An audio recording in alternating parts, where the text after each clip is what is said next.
All right, everyone. So here's a preview for the Cowboys and the Lions. This is a major game, right? We got two teams that whatever team wins this, you're going to be liking their chances of potentially making the playoffs. Whatever team loses, you're going to say they're probably done, right? So the Lions lose this after an amazing year last year. They're going to be missing the playoffs for the Cowboys after a rough start this season. Actually, it was really a decent start, but then kind of the middle section was a little bit rough.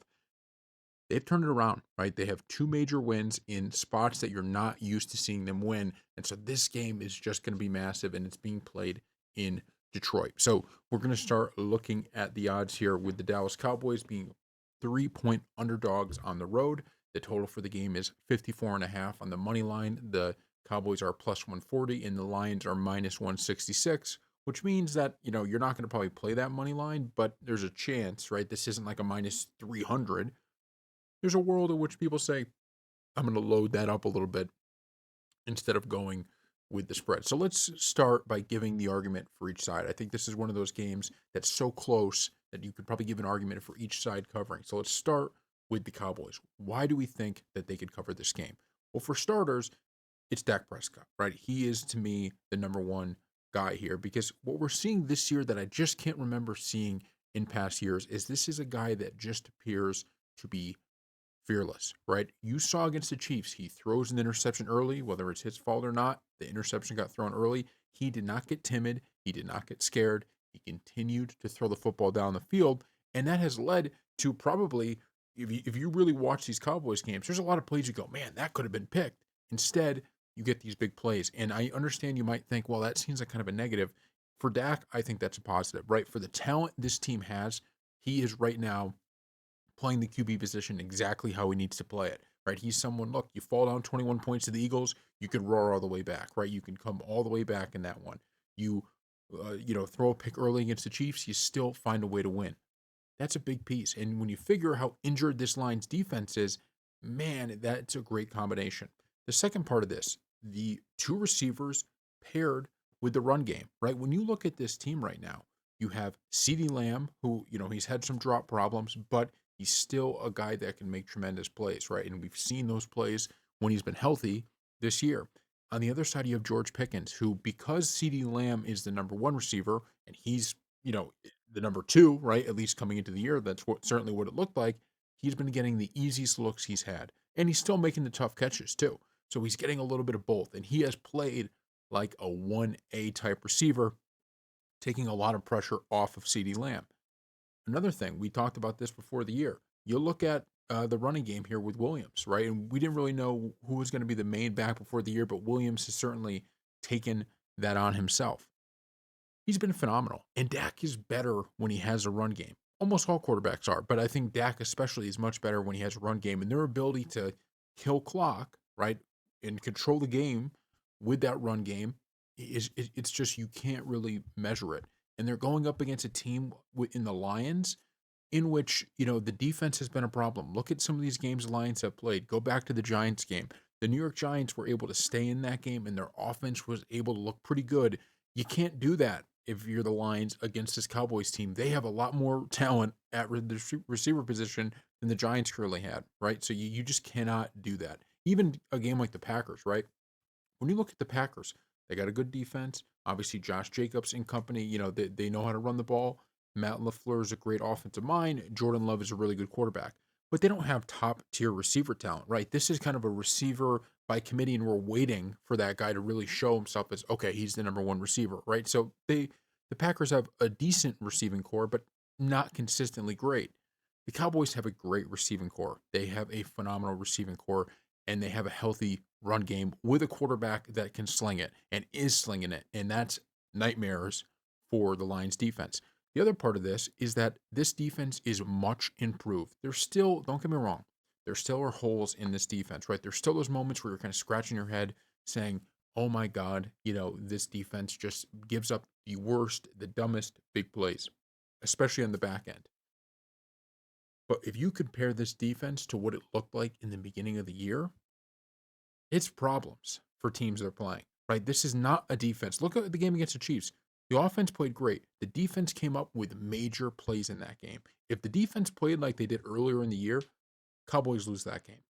So the defense, There's no question, right? The defense is much improved. So you pair all of that together with what we've seen from the Lions this year, where they just feel like their offense.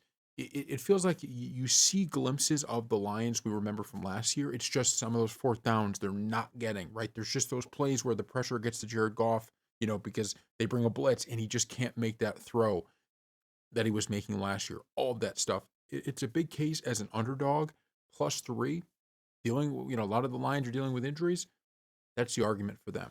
On the flip side of this, what is the argument now for the Lions and why can they beat the Cowboys? Well, I think there's two things. Number one, this team, right?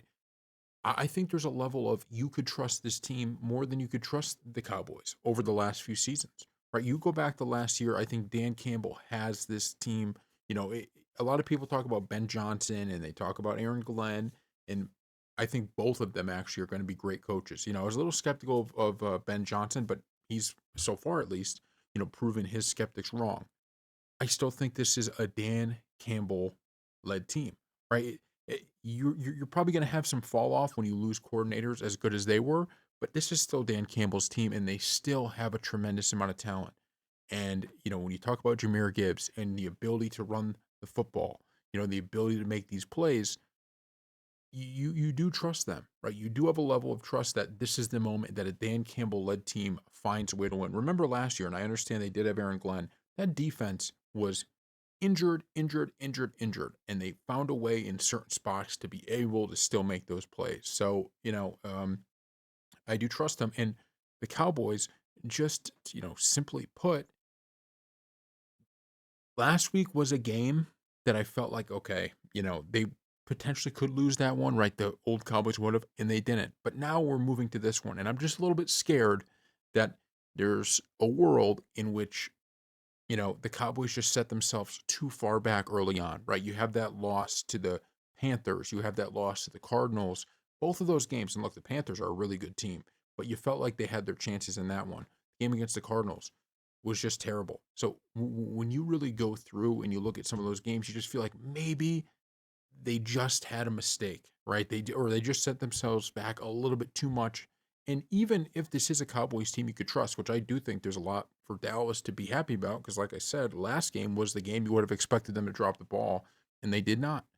So, you just look at this and you go, man, beating the Eagles, the Chiefs, and then the Lions in 3 straight games.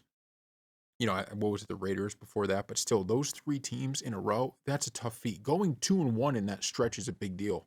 And you're on the road now. That to me is the path for the Lions. Now, the one thing I'll say, and then we're going to get a little bit into, some of these prop bets, not too much, but a little bit. I'm going to give my pick on the game here. I'm going to be rolling with the Cowboys with all that said. And the reason I'm going to be doing that is the injuries to the Lions. If you had both teams fully healthy, you had the Cowboys fully healthy, you had the Lions fully healthy, I'd probably lean to the Lions because you'd figure, okay, you still have that offensive line to be able to, run the ball effectively. And you have Amon Ra and how all of that shakes out. You have Laporta. I think he was a major injury, for them losing him. And my issue now is that when you don't have that offensive line that could really impose their will on the other team, that means the running game just is going to be a little bit less effective. Doesn't mean Gibbs can't still have a big game, just going to be a little bit less effective. And you pair that with Jared Goff, who, people say, is Goff a good QB? Is he a bad QB? To me, he's your typical pocket passer, which is when you don't have a pocket, he's not going to be as good, right? When you could protect them, he can tear you apart.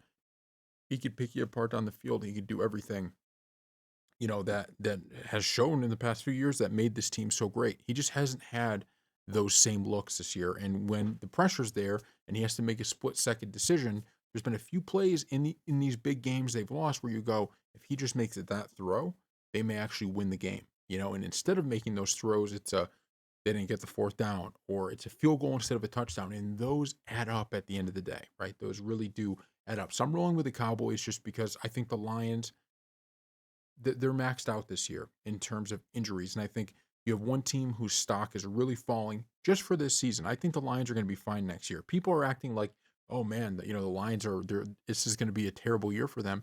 Look at their record, right? They're still, part of the problem is the NFC is way better this year. And a few mistakes, a few injuries might just be the difference.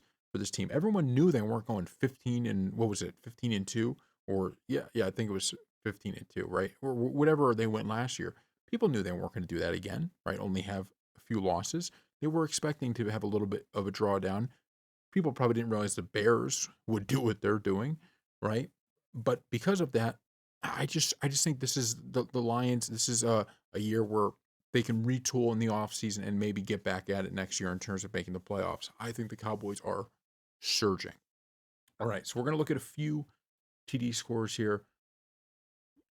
This is a game in which I could see Ferguson certainly scoring, right? He's only plus 155. Here's part of the problem. When you're looking at these TD scores, you're not getting all that much value. I mean, look at these guys. Look at Ferguson, Lamb, Pickens, Williams, Montgomery, and Javante and Jameer Gibbs. You have guys that are you have Ferguson's only plus 155, right? I mean, that's not great odds at all. So I would probably stay away from a lot of these. Maybe like a Turpin, right? Turpin, I feel like considering the problems they have had on defense, maybe a Turpin, maybe a Dak Prescott running in one.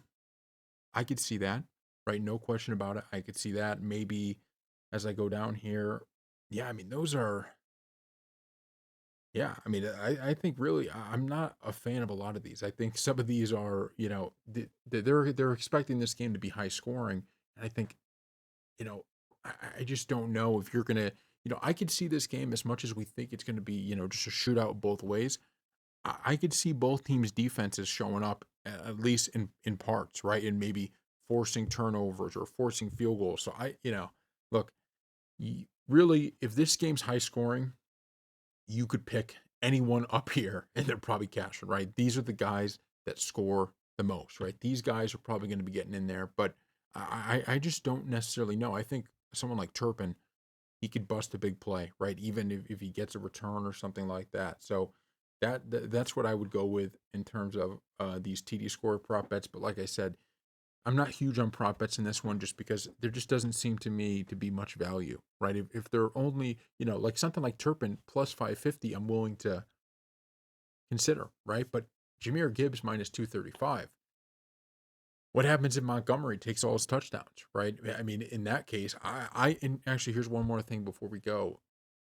Two touchdowns, right? If you really think this is going to be a shootout, I would lean almost to the two touchdowns, right? Maybe you think Montgomery is going to have a two touchdown game, or at least, or Javante Williams, with some of these running backs. I would consider that before I would consider any of the other ones. So our bet is going to be the Cowboys plus the points, right? I think you might as well take the points here, but I wouldn't hate sprinkling a little bit of the money line either, right? The money line is plus 140.